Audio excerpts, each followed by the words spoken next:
Firdaus Iya, Oiwobo, sarjana hukum ya. iya, Pengacaranya Persatuan Dukun-Dukun Indonesia ya. iya, siap.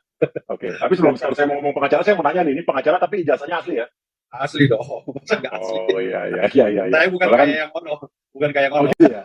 Oh iya iya iya, saya harus nanya sekarang ya kan. Iya, iya. Oke, Mas Firdaus nih kan adalah pengacaranya Persatuan Dukun Indonesia yang melaporkan pesulap merah ya. Iya, iya. Kita lihat dulu artikel berikut ini ya. Ya, siap. Oke, pelanggan hilang bikin Persatuan Dukun polisikan pesulap merah. Terusnya, tanggapan santai pesulap merah usai dilaporkan Persatuan Dukun Indonesia, kata santai. Habis itu dibilang lagi, profil Firdaus Oiwobo, kuasa hukum Persatuan Dukun Indonesia, malah disentil Brigjen Krisnamurti, viral. Habis itu, sepi job, katanya. Persatuan Dukun Indonesia laporkan pesulap merah, gara-gara pesulap merah jadi sepi job. Ini gimana nih? Mas Firdaus ini dukun juga, apa kenal sama dukun-dukun gitu? Jadi pengacaranya? Jadi saya ini sebenarnya dengan pesulap merah atau Marcel Radival beberapa tahun lalu satu perguruan dukun. Hah? Satu perguruan. Tuh. Ya, Jadi pesulap merah itu dulunya dukun? dukun. Dan sampai sekarang masih dukun. Loh, dia bilang kan dia malah justru bilang dukun-dukun katanya banyak yang palsu. Ya, makanya dia tuh dukun yang lupa jati dirinya. Jadi pesulap merah itu sejak dulu dia bergaul dengan lingkungan dukun. Termasuk bapak angkatnya satu dengan saya. Keluarga angkatnya lah. Yaitu seorang dukun senior. Bapaknya, bapak angkatnya. Ya, bapak angkatnya lah katanya. Ini omongannya bisa dipertanggungjawabkan ya, bener kan ya? Bisa dipertanggungjawabkan, sangat bisa. Bapak angkatnya barusan telepon saya, minta tolong jangan terlalu kencang sama Marcel. Bapak angkatnya Marcel Radival itu seorang dukun bareng sama saya dan Charlie Van Houten. Kami kumpul bareng. Charlie Setiaben. Charlie Setiaben. Tuh, cari kerja kan bukan dukun, dia penyanyi. Bukan dukun, tapi kami kumpul di sana. Sering membahas masalah klinik-klinik, sering membahas masalah supranatural di sana. Dan Marcel Radival juga beberapa kali pernah menawarkan alat-alat sulap ke sana, menurut informasi dari orang tuanya, orang tua kami. Oke. Jadi ada foto Marcel Radival katanya bersama saya dulu saat masih belum terkenal, jauh beberapa tahun lalu sebelum COVID. Ada fotonya dengan saya. Mana? Ya makanya nanti tanya sama Marcel, karena Marcel itu hasil pengakuannya dengan bapaknya katanya. Bapaknya telepon saya. Bapak angkatnya Marcel itu adalah bapak saya juga. Tunggu. Marcel dulunya bergaul sama dukun-dukun, tapi bukan berarti dia dukun dong. Dia dukun. Dia dukun dan sekarang legalitasnya udah ada. Dia seorang dukun. Reiki itu mengeluarkan sertifikat master seorang Marcel Radival. Sertifikat Reiki itu hanya dikeluarkan untuk orang-orang yang punya ahli metafisika. Artinya secara de facto dia itu adalah seorang dukun. Nah dia juga cabul. Diduga cabul dan dia juga diduga penipu. Karena dia sendiri berbicara. Dia juga berbicara. Dukun itu penipu dan cabul. Berarti dia cabul dan penipu. Ada satu video dia kemarin diduga cabul juga, menghipnotis seorang wanita. Dia memangku seorang wanita dengan melakukan perbuatan cabul, diduga cabul. Jadi Marcel ini berbicara tentang dukun cabul dan dukun penipu, itu mengena kepada dia sendiri. Sama seperti nampar mukanya dia sendiri. Gitu. Kemudian saya shock dengarnya deh. Ya. Iya. Nggak mungkin lah Mas. Karena secara logika, dia aja sekarang membuka kedok dukun-dukun. Khususnya Gus Samsudin ya kemarin ya. Dia bilang bahwa dukun itu inilah, itulah ya kan. Ya, itu buat dirinya sendiri. Bahasa itu buat dirinya sendiri. Sebenarnya. Ya, secara logika nggak masuk akal dong. Iya, makanya begini, Mas Uya. Kalau kita berbicara, Marcel Radival itu berbicara sebagai pesulap, dia tidak punya izin, tidak punya legalitas sebagai pesulap. Karena dia tidak masuk dalam lembar negara manapun. Namun, pesulap nggak punya izin? Ya, itulah yang saya bilang tadi. Ini masukan dari kami bahwa pesulap-pesulap harus segera membuat izin agar tidak dibilang pesulap ilegal. Gitu. Karena semua orang yang mengaku dukun pun harus punya legalitas, termasuk persatuan dukun. Termasuk persatuan dukun yang saya pegang sekarang ini. Gitu. Mereka punya akte pendirian. Mereka punya Kemenkumham legalnya jelas, hipnoterapi, terus supranatural dan lain-lain termasuk dukun. Mereka di situ tercatut di dalam lembar negara. Makanya mereka bisa melaporkan si Marcel Radival. Gitu. Oh, hipnoterapi termasuk perdukunan gimana, Bang? Iya, kan dukun itu adalah satu kosakata universal yang pemahaman secara universal. Namun ada beberapa karakter, gitu. Jadi ada 12 karakter perdukunan itu dipahami oleh Kamus Besar Bahasa Indonesia. Yang pertama ada dukun anak. Dukun santet, dukun jampe, dukun terawang, dukun patah tulang, dukun ini ada 12 karakter di situ yang mencakup kriteria dukun-dukun tadi gitu. Artinya di sini landasan hukumnya adalah Kamus Besar Bahasa Indonesia. Jadi dukun itu enggak melulu harus terstigma dengan paradigma negatif tentang dukun gitu. Iya, emang. Ya. Ya artinya dukun itu banyak. Makanya kalau ketika Marcel berbicara masalah dukun itu cabul dan penipu, artinya Marcel sedang mengata-ngatai dirinya sendiri, dia juga dukun. Bahkan Marcel itu nggak bisa relakan, dia punya sertifikat kayak apa Reiki, ya Reiki itu hanya udah miliki oleh dukun supranatural. Gak bisa orang lain punya itu. Makanya dukun yang mana? Omongan Mas ini bisa ditanggapi nggak kalau Mas bilang itu? Bisa, sangat bisa dipertanggungjawabkan. Semua pembicaraan saya hari ini bisa dipertanggungjawabkan secara de facto dan de jure. Kalau Marcel bilang mana ada buktinya nggak? Nanti kalau nggak bilang ini pencemaran nama baik. Ya kan, buat loh. Kalau pencemaran nama baik tidak bisa dong, kan saya sedang diminta pendapat di media uya-kuya. Ya. Nggak bisa. Tapi harus Karena di tempat saya harus ada buktinya. iya, karena di dalam Undang-Undang 40 tahun 1999 tentang pers, Ya. ada pasal Ya. 1, pasal 5, pasal 11, pasal 15 tentang hak jawab. Jadi saya Ya. menjawab pertanyaan Mas Uya-Puya, dilapis lagi Ya, dengan ya.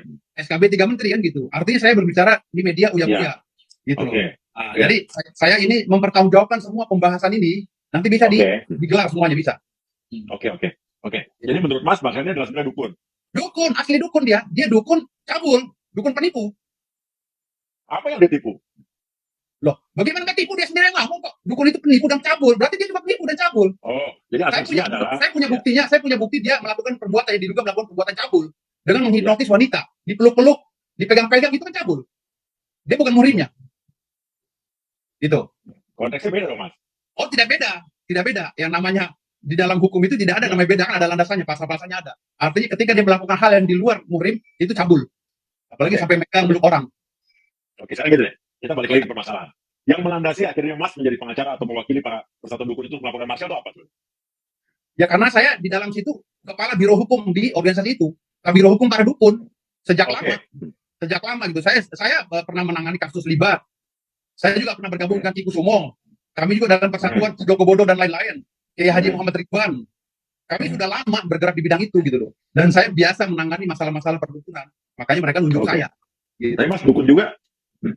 Saya hampir Yang dukun, membuat- saya belajar hampir dukun. Hampir Cuma dukun. saya nggak belajar hampir. Kenapa Mas? Kan enak dapat duitnya, Mas. Ya enggak lah, Enggak ya? nggak bisa, nggak tahu saya, nggak tahu caranya.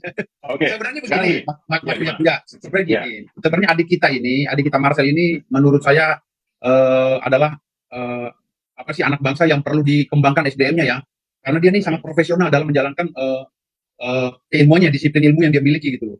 Harusnya dia ini jangan mengkritisi orang lain, cukup dia mengembangkan, bila pun dia jadi David Copperfield Indonesia lah, mengalahkan Mas Uya-Kuya, ya, Bang Deddy Kobuser, Damian gitu. Harusnya dia seperti itu, naik tidak menginjak kepala orang gitu loh. Makanya ketika dia menghina orang, mencaci maki orang, menjustifikasi orang, akhirnya dia ketulah dengan omongannya sendiri gitu loh, Mas. Artinya di sini kita sangat menyayangkan gitu loh, karena permainan dari trik-trik si Marcel Randival ini sangat bagus sekali untuk ditonton dan dipertontonkan gitu. Sebagai Andaikan pesulap. saja, iya, sebagai pesulap lah, katakan gitu. Tapi kan dia mengaku sebagai apa kita nggak tahu. Nih si Marcel kan bagaikan makhluk gentayangan kan gitu. Dia nggak punya landasan hukum, tapi dia mengkoreksi dukun-dukun gitu. Padahal trik sulapnya bagus banget gitu kan. Kenapa sih nggak ikut pegelaran pesulap Indonesia gitu kan? Atau apa? Dan saya juga memberi masukan kepada pesulap-pesulap agar mendirikan organisasi pesulap lah, biar punya badan hukum. Jadi ketika ada masalah nantinya akhirnya terbackup dengan itu gitu loh. Itu Mas. Jadi nanti Persatuan Organisasi Pesulap Indonesia akan bertarung melawan Persatuan Dukun Indonesia gitu. Ya enggak juga sih, maksud saya kan beda antara fisika dan metafisika, Mas. Gitu. Iya. Beda sekali gitu. Artinya di sini saya sangat menyayangkan sekali gitu kan sikap yang dilakukan oleh Marcel Randival terlalu Yang ekstrim. bagian mananya? Sikap yang mananya nih? Terlalu ekstrim lah, dia mengkoreksi langsung menjustifikasi gitu kan. Harusnya kan ketika ada dukun-dukun yang melakukan kesalahan itu harus melakukan laporan polisi gitu kan. Lalu dia baru bisa berbicara bahwa dukun itu cabul atau penipu ketika ada keputusan hakim yang ingkrah kan gitu tentang dukun itu sendiri yang menipu kan gitu. Tapi kalau dia kan ini mengeneralkan semua status status negatif terhadap dukun gitu. Artinya di sini menurut saya sangat riskan sekali kan, sangat naif lah kita justifikasi sama. Apalagi gini Mas, kemarin dukun yang bilang job saya sepi itu dukun urut Mas. Yang pelapor ini, ya dia dukun urut, pelapor. Memang dia setiap urut pijat. Ya, dia dukun pijat ya. Iya, dukun pijat dia setiap urut itu ngasih jampe-jampe ke orang. Dan banyak juga orang yang sembuh sama dia itu, berkat tangannya jampe-jampe. Tapi gara-gara itu dia sepi job. Gara-gara itu dia orang gak berani lagi. Jadi medianya sembuh jampe-jampe gitu. Akhirnya dia berimbas juga pada ekonominya. Kan kasihan Mas. Dukun-dukun yang ada di desa-desa yang mengandalkan keris, mengandalkan mandi apa segala, jadi sepi, kasihan Mas. Imbasnya gitu loh. Maksud saya gini, baiklah. Tujuan Marcel Randival ini baik sekali. Namun tidak menjaga estetika gitu loh. Tidak menjaga estetika dan etika, kode etik yang dalam perdukunan itu dilanggar oleh dia gitu loh. Kan kita tahu Mas, sejak zaman dulu dokter belum ada, dukun udah ada gitu. Zaman kerajaan itu tabib, dukun itu kan dukun. Gitu. Artinya di sini kita nggak bisa kesampingkan budaya itu. Maka ketika kita menyampingkan itu, kita juga sama dengan menghilangkan budaya itu. Dan agama, salah satu agama atau beberapa agama di Indonesia ini masih menganut kepercayaan dukun. dengan bakar menyan, dupa dan lain-lain yang aktual. Jadi kalau kita bicara masalah dukun itu tidak baik, tidak benar, dilarang oleh agama yang mana? Agama Islam, oke, kita terima. Tapi kan ini negara Pancasila. Ideologinya Pancasila ada 6 agama. Mas Firdaus. Iya, siap. Mas Firdaus ini mewakili dukun-dukun yang mana jadi? Saya mewakili dukun-dukun yang ada di LSM itu gitu, LSM dukun. Itu aja, saya mewakili itu aja berdasarkan surat puasa gitu, Mas. Nggak termasuk Gus Samsudin tadi ya? Oh, enggak, justru Gus Samsudin lagi kita mau laporin. Oh, kenapa? Polisi. Ya karena dianggap dukun palsu. Oke. Iya. Jadi Gus Samsudin dilaporin dan dianggap dukun palsu. Iya.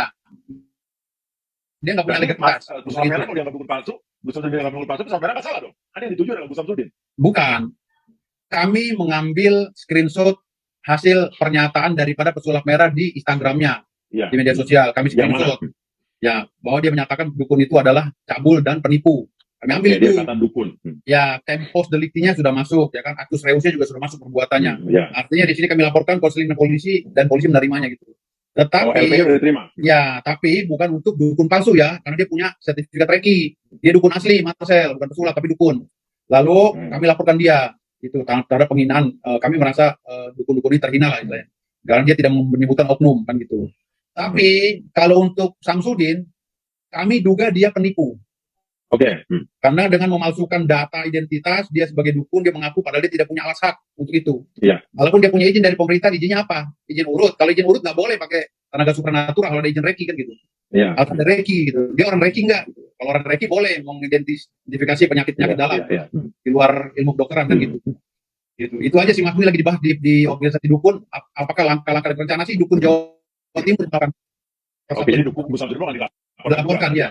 Iya, dianggap dukun palsu. Oke. Nah, kalau kata Mas Firdaus ini pesulap merah, Marcel ini adalah dukun juga gitu kan, ada surat izinnya. Iya. Dia dukun apa? Dia supernatural, dukun metafisika. Bukan dukun palsu kan? Bukan asli, dia asli banget. Malah dia bukan Tapi kenapa selama ini dia nggak pernah ngomong dia dukun? Ya karena dia nggak ngerti apa yang diomongin. Dia aja nggak ngerti omongannya dia sendiri, gimana mau ngerti omongan orang. Kan Marcel nggak ngerti. Apa yang diucapin dia kagak ngerti. Iya. Ada beberapa kasus yang saya lihat dari bahasan Marcel di YouTube, hari ini ngomong A, besok ngomong C. Gitu. Jadi ngomongannya itu blunder. Ngomongan Marcel itu nggak blunder, dan kita nggak ngerti dia mau ngomong apa sebenarnya. Gitu. Hari ini dia menghina dukun sendiri, kan dia dukun. Gitu. Begitu, Mas. Oke. Saya bingung nih. Kayak kaget dengar dia dukun gitu kan. Dia dukun, Mas. Aslinya dia dukun. Iya. Oke, nanti kita tanya Marcel juga ya, kalau Marcel merasa ada yang nggak benar, silakan untuk podcast sama kita juga ya. Iya, betul. Oke. Nah, dasar pasal yang dilaporkan apa? Pasal berapa? Pasalnya kita pakai Undang-Undang ITE pasal 28 ayat 2 juga pasal 45A dengan ancaman hukuman 6 tahun. Ujaran kebencian terhadap satu kelompok masyarakat. Itu pasalnya, Mas. Jadi itu pasalnya. LP sudah diterima. STPL udah, STLP-nya udah terima. Oke. Udah ada undangan klarifikasi? Rencananya minggu depan saksi-saksi dipanggil. Klarifikasi saksi ya? Ya, saksi-saksi dipanggil. Oke. Ada tanggapan dari pihak Marcel? Dia dilaporkan? Dia bilang biasa aja tuh. Gitu. Biasa aja. Ya kami juga nanggapinnya biasa aja, orang udah lapor. Jadi kami juga bilang biasa aja, biarkan berjalan. Gitu. Tetapi beberapa dukun senior juga ada bicara, kalau Marcel minta maaf, udahlah tutup aja lah, malu kita gitu. Mereka juga nggak mau memperpanjang. Kalau Marcel minta maaf kepada senior-seniornya, ya udahlah tutup, anggap aja ini. Ya namanya manusia kan nggak ada yang sempurna kan gitu. Jadi, Marcel ini kan juga sempat bilang bahwa menantang bahwa silakan kalau ada santet, silakan dia disantet gitu. Itu gimana Mas? Ada yang nyantet dia? Ya kalau untuk pembuktian metafisika itu kan nggak bisa seperti orang ini, Mas. Orang-orang nggak bisa kayak pesulap itu trik. Kalau ini kan tergantung dari izin Allah Subhanahu Wa Taala. Mau raja santet sekalipun kalau nggak diizinin nggak bakal bisa kan gitu. Karena ini kan langsung antara kita dengan Allah Subhanahu Wa Taala, diizin nggak, dapat ridho apa enggak kan gitu. Makanya saya bilang kalau sekarang Marcel otomatis karena santet kan betapa hebohnya dunia ini. Gitu. Artinya kalau Marcel Radival tidak percaya dengan santet, berarti Marcel ini sama seperti mengatakan anggota DPR RI ini bodoh. Gitu. Apa hubungannya? Bodoh. Hah? Ya karena anggota DPR RI Komisi 3 ini lagi ngegodok masalah ilmu santet. Undang-undang persantetan, perdukunan. Gitu. Oke, maksudnya ke situ arahnya. Iya, orang anggota DPR RI aja lagi sibuk-sibuk ngurusin ilmu santet gitu kan. Bahkan mau diundang-undangkan. Tahu-tahu ada anak bangsa yang kayak Marcel bilang, gua percaya santet gitu. Atau santet itu nggak ada kan, lucu gitu. Jadi dasarnya apa dia berbicara begitu gitu. Jadi menarik sih ya, andai kata undang-undang perdukunan atau santet ini dirumuskan sama DPR, disahkan, digolkan gitu ya. Berarti nanti bakal ada dukun-dukun santet yang bakal kena pidana dong. Iya, makanya kan ini ada penelitian secara empirik kan gitu. Artinya di sini DPR juga nggak gegabah dalam merancang undang-undang itu kan gitu. Namun di dalam kitab undang-undang hukum pidana kan ada tuh pasal 545 kalau nggak salah ya. 545 sampai Iya. 547 tuh itu juga ada kan, ketika orang mengaku dukun dan melakukan, ya udah ada actus reus ya di situ, melakukan tindakan yang merugikan orang lain, maka ancaman hukumannya ada di situ, pasal 545. Dengan Iya. catatan ya, itu dengan mengatasnamakan kekuatan ya, tanpa mengelah. Nah itu bisa kena pasal 545. Oke. Untuk dukun yang tidak, untuk dukun yang berbicara masalah, maaf ya, ini karena Allah semua, itu nggak kena. Tapi kalau dukun Iya. bilang ini karena saya sakti, ya itu kena pasal 545. Gitu. Oke. Tapi Berarti kalau dengan undang-undang itu catatan dia disahkan, merugikan orang. kalau undang-undang itu disahkan, Mas Firdaus bakal banyak kerjaan dong. Kan Kepala Biro Hukum Persatuan Dukun. Ya tergantung juga isi daripada undang-undang itu sendiri, arahnya kemana gitu. Lantas dia mengacu kepada apa, alat buktinya apa nanti. Dan pembuktinya harus secara empirik yang sebilang tadi, harus secara rinci gitu. Fakta integritas yang kita lihat. Di RKUHP yang lagi dirancang ini kan kalau nggak salah dukun santet bisa dipidana 3 tahun penjara ya. Malah Ya. RKUHP mengatakan bahwa yang mengaku dirinya dukun santet itu bisa juga kena hukuman, betul nggak sih? Iya, baru ngaku aja bisa kena itu di RKUHP, apalagi dia berbuat. Berarti kalau nanti udah ada rancangan undang-undang itu dukun santet nggak bakal ada dong? Pasti dukun santet nggak ada yang mau ngaku, dia nyantet diam-diam. Masalahnya pembuktiannya susah kan gitu. Iya.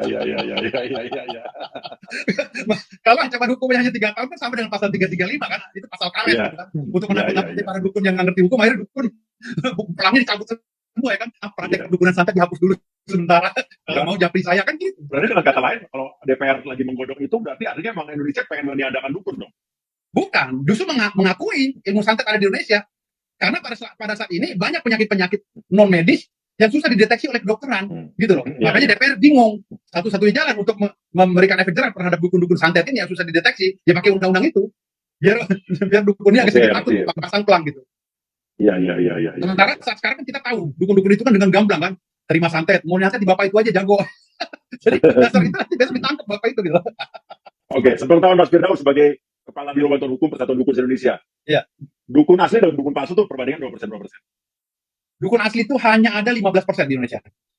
Jadi yang 80%-nya trik intrik, sulap dan lain-lain. Bahkan ada juga yang nggak ngerti sulap, cuma bisa bahasa-bahasa ayat-ayat Al-Quran, dia jadi dukun. Bahkan dukun jadi habib, jadi kiai. Jadi Mas Firdaus setuju kalau banyak dukun-dukun palsu yang memakai alat sulap sebagai triknya? Banyak, setuju. Harus diberantas. Diberantas. Ya, termasuk Samsudin itu tadi. Oh, yang akan dilaporkan oleh Persatuan Dukun ya? Iya, termasuk Samsudin. Dia tuh nggak punya izin. Iya. Oke. Siap. Oke. Ada yang ingin disampaikan lagi ke Marcel, Mas Firdaus, dan Mas Gus Samsudin? Ke Marcel ya tetap aja berapa sih belajar ya, dan naiklah tanpa menginjak kepala orang lain gitu. Karena kita tahu negara ini kan lagi sulit, banyak dukun dadakan juga ya, yang dulunya pengangguran tentu mendadak jadi dukun ya kan, modalnya udang-udang ya, buka praktek akhirnya banyak. Tetapi kita juga nggak bisa menyalahkan mereka. Kenapa? Karena itulah cara orang untuk menyelamatkan diri agar bisa makan saat ini. Karena saya berjibaku dengan mereka gitu. Saya tahu mereka di luar daerah sana ya itu menggunakan cara-cara itu biar. Tapi alhamdulillahnya beberapa kali juga kita lihat orang yang baru belajar dengan media air putih juga bisa sembuhkan orang. Ini rahasia Allah. Ilmu metafisika itu rahasia Allah. Makanya ketika kita justifikasi, kasihan merekanya. Mereka ingin membuktikan juga nggak bisa. Gitu. Nggak bisa. Kenapa? Di dalam Asmaul Husna aja ada 99 sifat Allah Ta'ala. Satu yang dirahasiakan oleh Allah Ta'ala yaitu itani. Gitu. Goib tadi, hal yang goib. Gitu, Mas. Oke, Mas. Mau nanya lagi nih, saya kan penasaran sama ilmu-ilmu gitu ya, Mas. Iya. Kalau menurut Mas Firdaus sebagai orang yang bergaul dan berkecimpung di dunia perdukunan gitu ya, pengacaranya dukun. Iya. Dukun yang bisa bikin penglaris usaha, bikin banyak kerjaan, bikin banyak duit itu ada nggak? Saya nggak percaya kalau itu. Saya nggak percaya karena banyak orang yang datang ke dukun minta penglaris, dukunnya aja nungguin kopi dari kita kan gitu. Nah, gimana penglaris dukunnya susah gimana? Kecuali kalau jadi dukun penglaris nggak percaya. Ya? Kalau dukunnya yang penglaris model Kiku Sumo saya percaya karena dia orang kaya kan gitu. Tapi kalau tergantung ya. Iya, kalau kita datang ke dukun, kita penglaris, kita minta jadi kaya, kalau dukunnya miskin ya percuma ya. Ya susah gimana? Mau minta penglaris ngarepin rokok dari kita gitu. Sama aja. Kalau pesulap itu bisa gandain uang. Iya. Pesulapnya nggak usah sulap lagi, nggak usah kerja, dia gandain uang kan. Betul. Nggak ada itu, Mas. Nggak ada itu. Kalau hal seperti itu saya mendukung Marcel. Nggak ada itu penggandaan uang. Saya udah berapa kali ketemu dukun-dukun yang menggandakan uang itu bohong semua, Mas. Saya bisa yakin itu bohong tuh, Mas. Saya kalau untuk hal itu saya mendukung Marcel. Banyak juga saya mendukung kegiatan Marcel seperti ini. Cuman hanya sedikit di polos estetika aja, estetika dan etika aja. Udah, mantap itu. Gitu. Oke. Jadi harus dilakukan Marcel apa nih? Minta maaf atau? Ya yang dilakukan oleh Marcel ya bergabung dengan kita. Mari kita duduk dukun-dukun yang palsu gitu. Gitu, jadi gitu ya. Gitu, ya. Cukup bersatu dengan kita minta maaf ya kan. Kita adakan islah ya kan. Kita salam-salaman, kita berdoa bersama, kita cari dukun yang palsu. Kita puji Samsudin, kita laporin. Gitu ya. Mas, sebagai pengacaranya para dukun, jujur jawab pertanyaan saya. Iya. Pernah pakai jasa dukun nggak? Nggak pernah. Kenapa? Ya kami dari kesultanan, kan saya cucunya sultan, Mas. Saya cucu kandungnya sultan. Kalau dari kami kan di kesultanan nggak percaya gitu-gituan, Mas. Kita percaya pada Mas nggak percaya di situ, tapi Mas jadi pengacara dukun, gimana sih Mas? Loh, ya percaya, pengacara kan siapa aja. Iya. Kalau mereka minta bantuan ke saya, kan saya terima. Gitu. Ketika ada dasar hukumnya, kami bisa membela. Ada celah hukumnya, kami bisa membela gitu. Kami kan tidak boleh menolak perkara. Kan Jadi gitu. pertanyaan saya terakhir, Mas percaya dukun nggak? Saya percaya dukun. Sangat percaya. Iya, karena ada 12 klasifikasi dukun, semuanya saya percaya. Karena ada di KBBI. Negaranya Saya Mas percaya. tidak pernah memakai jasa dukun. Nggak pernah. Karena Nggak tahu kalau ibu saya ya. Nggak tahu kalau ibu saya waktu saya keceplak, waktu bayi itu mungkin pernah. Pernah diurut. dukun Ya. urut, ya. Urut, ya. Pernah saya Dukun santet, Mas? dukun santet saya nggak pernah. Nggak pernah. Ya, dukun santet saya nggak pernah. Dukun pelet saya pernah. Dukun pelet saya pernah. Tapi saya dibohongin. Waktu saya kenapa? kecil, waktu saya dulu kecil SMP, saya senang sama Iya. cewek kelas 3 SMP. Saya dikasih dukun, Ya. dikasih minyak pelet sama dukun. Saya Ya. disuruh gosok-gosok di tangan saya. Tahu tuh ada tulang ikannya, Mas. Nggak tahu tuh minyak gorengan. Oh gitu? Gosok tangan Dibohongin? saya borein ke muka, nggak tahu kok ini bau ikan asin ini. Oh itu minyak goreng. Jadi pernah kena dukun palsu dulunya ya? Ya pernah kena dukun palsu. Iya. Oke, siap. Mas, terima kasih. Siap, Obrolan Pak. sangat menarik, no hard Ya. feeling ya. Ya siap, Pak. Makasih banyak, Pak Oke, Buya ya. Siap. Terima kasih, Mas. Ya, Firdaus. ya. Sampai Sukses ketemu. selalu. Assalamualaikum. Salam hormat. Warahmatullahi Ya, wabarakatuh. waalaikumsalam.